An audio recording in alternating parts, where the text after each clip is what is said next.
Ever wondered why your grandma always says a candy bar used to cost a nickel? Or how a starter home now costs more than a life-sized Ryan Reynolds cutout made of solid gold? Okay, maybe not that much, but close. It might have something to do with what happens when the government prints money. And spoiler alert, it's not just them rolling up to the ATM with a make it rain button. Picture this, the economy's in the gutter. Banks are hoarding cash like that one friend who still has their Halloween candy from 2017. So the Federal Reserve steps in like, don't worry, I got this, and poof, creates $1 trillion out of thin air. Not by printing stacks of cash, but by typing numbers into a computer like they're hacking the Matrix. We'll just add a few zeros and done. Economy saved. But here's the catch. That free money doesn't magically appear in your Venmo. Nope. It goes straight to banks and Wall Street, where it's used to buy things like government bonds, aka the financial version of a participation trophy, and mortgage-backed securities, which after 2008 were about as popular as a screen door on a submarine. The idea? Flood banks with cash so they'll lend it out, and suddenly everyone's buying houses, starting businesses, and living their best life. Except that's not what happened. Instead, banks sat on that cash like a dragon, guarding its treasure, while the stock market shot up faster than your adrenaline when you accidentally like your crush's Instagram post from 2016. Meanwhile, regular folks got stuck with the bill, rise in rent, pricier groceries, and the slow realization that your paycheck buys about as much as a gift card to Blockbuster. So next time you see a headline like Fed injects $500 billion into economy, just remember, that's not free money for you. It's more like your rich uncle giving his favorite nephew a Lamborghini while you get a pat on the back and a coupon for 10% off ramen. And that, my friends, is how printing money turns your latte into a luxury item. Hey everyone, and welcome to the channel. Today, we're going headfirst into a topic that can sound super complicated, but actually affects every single one of us. What happens when the government prints money? I emphasize prints for a reason, and we'll get to that. This isn't just about dollar bills rolling off a press. It's a whole economic ballgame. We'll unpack how this process, often called quantitative easing or QE, works, why governments do it, and the wild ride it can take our economy on. So buckle up, because by the end of this video, you'll see money in a whole new light. When we say printing money, it paints this picture of governments firing up these giant printing presses and churning out stacks of cash, right? While that does happen to some extent, it's not the main gig when we're talking about QE. Think of it more like this. It's like a digital money magic trick. A country's central bank, in the US, that's the Federal Reserve, you might have heard of them, is in charge of the country's money supply. They're like the financial conductors of the economy. Now, these central banks have ways of increasing the amount of money circulating, and that's where the printing comes in, sort of. Instead of just printing physical cash, they often use electronic credits to buy assets, usually government bonds from banks and other financial institutions. Imagine it like this. The central bank creates money out of thin air on a computer screen and uses it to purchase these bonds. This injects new money into the banking system. Why do they do this? Good question. It's all about trying to give the economy a boost. So why would a government want to increase the money supply? Well, think of the economy like a car. Sometimes it runs smoothly and sometimes it sputters and stalls. When the economy is struggling, maybe after a recession or a financial crisis, the central bank might step in with QE to try and get things moving again. One of the main goals is to lower interest rates. Here's how that works. When there's more money sloshing around in the banking system, banks have more to lend.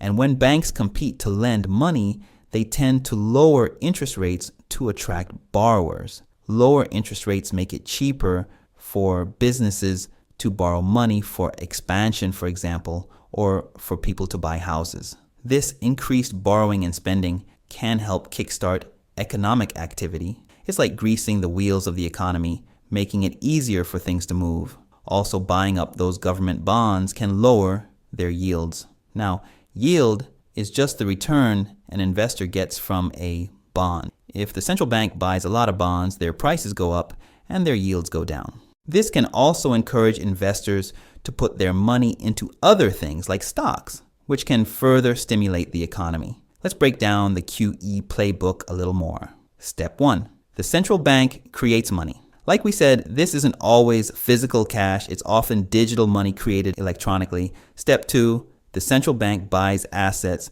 They use this new money to buy assets, most commonly government bonds, from banks and other institutions. Step 3. Money supply increases. This injects more money into the banking system. Banks have more money to lend. Step 4. Interest rates fall. Banks compete to lend, driving down interest rates. Borrowing becomes cheaper. Step 5. Economic activity increases, hopefully. Businesses and consumers borrow and spend more, boosting the economy. It sounds pretty straightforward, right?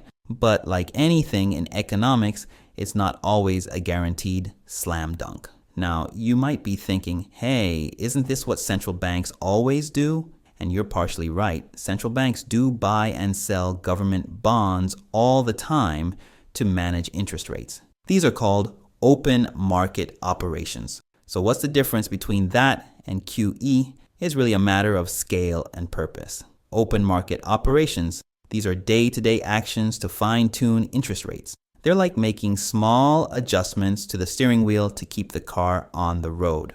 Quantitative easing, this is a much bigger deal. It's a large-scale intervention like hitting the gas pedal hard to get the car out of a ditch. QE is used when the economy is in serious trouble and traditional methods aren't working.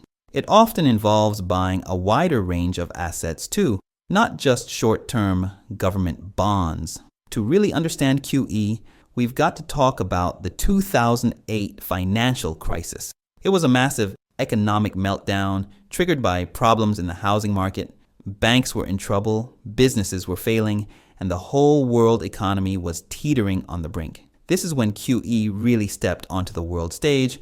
Central banks around the globe, including the Federal Reserve in the US, unleashed massive QE programs. They pumped trillions of dollars into the financial system, buying up not just government bonds, but also other assets like mortgage-backed securities. Think about those mortgage-backed securities for a second. They were basically bundles of home loans, and they were a big part of the problem. By buying them up, the Fed helped to stabilize the banks and get those toxic assets off their books. It was an unprecedented move, and it arguably helped to prevent an even worse economic catastrophe. But it also raised a lot of questions and concerns. Okay, so QE can be a powerful tool, but it's not without its risks. It's kind of like a strong medicine.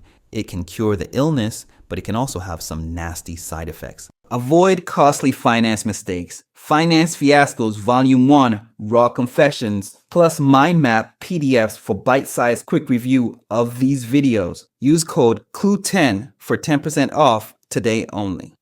The biggest worry? Inflation. Inflation is when the prices of goods and services rise over time. The little bit of inflation is normal and even healthy for an economy, but too much can be a serious problem. It erodes your purchasing power, meaning your money buys less and less over time. Remember that candy bar example? That's inflation in action.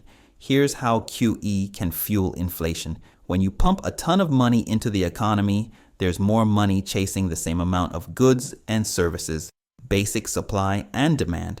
If the supply of goods and services doesn't keep up with the increased money supply, prices tend to rise. It's like having a bunch of people suddenly show up at a bake sale. If there are only a limited number of cookies, the sellers might start raising the prices because they know people are willing to pay more. Central banks try to carefully manage QE to avoid runaway inflation.